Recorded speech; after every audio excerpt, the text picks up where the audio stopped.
Olá, sejam bem-vindos à nossa aula de matemática para o 6º ano do ensino fundamental da rede estadual de Goiás. Lembrando que esse é o projeto Seduc em Ação, que terá programas diários com aulas ao vivo. Eu sou o professor Luan Evangelista e o nosso tema de hoje é numeração decimal. Você estava até com saudade, né, de sentir aquela matemática na veia, no seu coração, aí dentro da sua casa. Então, para lembrar um pouquinho das coisas, eu vou começar a desenvolver um pensamento aqui com vocês. Aí da sua casa mesmo, feche os olhos e comece a imaginar o que eu vou falar. Pensa o seguinte, vamos imaginar lá no início da criação do universo. Vamos pensar assim, com a teoria científica acoplada aí com várias intuições lógicas. Vamos lá, vamos tentar entender. Do nada, começou a explosão. Explodiu. Fecha os olhos aí e imagina isso. Com os olhos fechados. Ó, imagina a explosão. Estourou alguma coisa. Alguma coisa estourou e aí eles chamam de Big Bang, né? Vamos depois estudar melhor com o professor de ciências. Mas enfim, estourou e aí começou aquela correria, várias moléculas, várias explosões, aquela coisa gigantesca no cosmos. E, enfim, alguma coisa foi gerada com aquilo. Um monte de poeira, aí as poeiras começaram a se unir, né? Bem no bruto mesmo falando. Eles começaram a criar forma a partir de várias partículas que foram se integrando. E aí você pensa, poxa, mas várias quantas? Qual foi a quantidade? E aí, esse foi o pensamento. Vem cá comigo. Antigamente, os matemáticos, os filósofos, os médicos também, porque, na verdade, antigamente, eram várias profissões em uma só, né? A pessoa fazia uma faculdade apenas e entendia de vários assuntos. Eles, pensando naqueles critérios, imaginaram, poxa, nós precisamos quantificar as coisas, as matérias. Por exemplo, a criação. Quanto foi? Quantas partículas? Qual foi o número? E aí foi desenvolvendo a numeração decimal, certo? Foi desenvolvendo ali os parâmetros de números. E aí foi criado essa nova linguagem, a linguagem matemática, que é utilizada há vários anos. E a linguagem matemática que a gente utiliza é baseada nessa numeração decimal, certo? Por exemplo aqui, olha esse número gigante aqui, ó, 8.516.000 quilômetros quadrados. O que significa dizer esse número? Esse número é a área total do Brasil, certo? Olha só, o território brasileiro possui 8.516.000 quilômetros quadrados. Mas como assim, Luan? Como que funciona esse cálculo de área, né? Antigamente, na verdade, nas nossas aulas anteriores, olha só, antigamente, nas nossas aulas anteriores eu dei uma pincelada sobre áreas, sobre numerações. Lembra que eu te ensinei a calcular assim, área do quadrado, área do triângulo, do retângulo. Bom, os engenheiros dividem essas áreas aqui, ó. Eles vão dividindo em micro-áreas, certo? Um quadradinho aqui, outro, pode ser que ele encaixe um retângulo aqui. Ele soma todas as áreas e consegue esse cálculo aproximado, certo? Hoje, é óbvio, com alguns instrumentos de precisão, nós temos um valor mais preciso, tá? E aí gera esse número aqui, ó. 8.516.000 quilômetros quadrados, certo? A área, então, seria todo o preenchimento, certo? E lembra, assim, recapitulando de outras aulas também, que o perímetro é a soma desses lados. Mas, enfim, a área seria o preenchimento desse país, no caso aqui, certo? Então, essa é a área apenas desse país, certo? Apenas do Brasil. E o que vale observar é literalmente esse número, que é o que eu vou te ensinar hoje. Qual que é a propriedade aqui, ó? Milhões, mil, certo? Qual que é cada característica ali analisando as casas decimais? Olha só, se a gente aproximar e olhar apenas em Goiás, que é o nosso estado, ele possui 340 mil 1.086 quilômetros quadrados. Opa, qual que é a diferença ali dos numerais? Olha só, aqui nós temos quantos números? Temos quantos pontos, perdão? Olha só, temos 1 e 2 pontos. E como que a gente caracteriza isso matematicamente? Olha só, sempre que tiver 3 números aqui, 3 números em conjuntos, olha só, a gente coloca um ponto, depois vem mais 3, ponto, depois pode vir mais 3 e assim até acabar o numeral. Nessa situação aqui, temos 3 zeros, coloque o ponto, tá? E aí representa o 1000.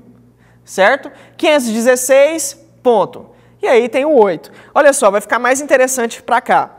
340, 1086. Então, olha só, temos 3 números aqui, 3 algarismos, né?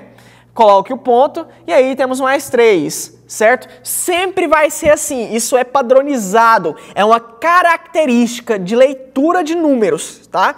Então, olha só, Goiás tem 340.086 quilômetros quadrados, certo? Então, é interessante entender, não prioritariamente assim de qual é o número exato, mas entender a ler, a como entender aquele numeral. Certo?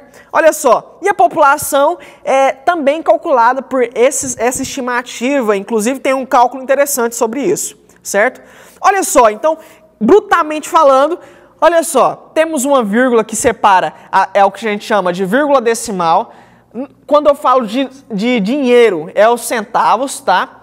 Quando eu falo de números em reais, eu digo os números que estão após a vírgula, tá? Quer dizer, ao lado esquerdo da vírgula e ao lado direito os centavos, certo? E aqui temos o ponto separador de milhar. Ah, Luan, mas eu joguei lá o joguinho do, sei lá, o GTA, ou então, sei lá, The Sims, não sei mais os jogos que tem hoje, sei lá, League of Legends.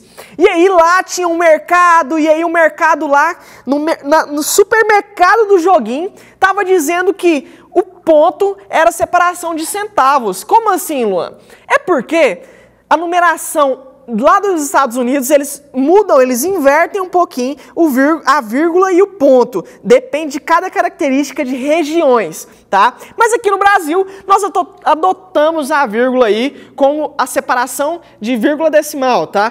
Nós separamos como uma vírgula decimal. E o ponto é separador de milhar. Então, olha só, para característica, temos o primeiro número aqui, ó, chamado de milésimos, depois vem os centésimos, depois os décimos, tá? Vírgula. Aí tem, olha, as unidades, as dezenas, as centenas e as unidades de milhar, tá? O número 1 aqui fica unidade de milhar. Por quê? Porque caracteriza ali essa sentença, ok? Então, temos ali várias características e várias propriedades sobre isso. Olha só, voltando aqui à população, como que eu faria um cálculo mais específico? Qual que é a propriedade de padronização que você precisa analisar? Olha só, esse número aqui. Como que eu fatoro? Como que eu tiro ali as propriedades dele? Olha só, aqui é composto por 6, certo? Então você começa a analisar de lá para cá, da direita para a esquerda. Depois temos o 8, então olha só, fatorando, né, seria 80, certo? Então nós temos o primeiro numeral como 6, depois o segundo numeral 80, tá? Depois entra na casa do 100, só que tá vendo que é um zero, então fica apenas 80. E olha só, depois é outro zero também, só que a gente já chegou na casa do milhar, certo? A gente já está aqui contabilizando 1000, tá? E olha só, aparece um 40. Então, olha, a gente aqui analisando no bruto seria 40.000, certo? Tirando esse 86. Ou seja, estamos analisando o padrão na casa de 1000, tá? De 40.000 no caso aqui.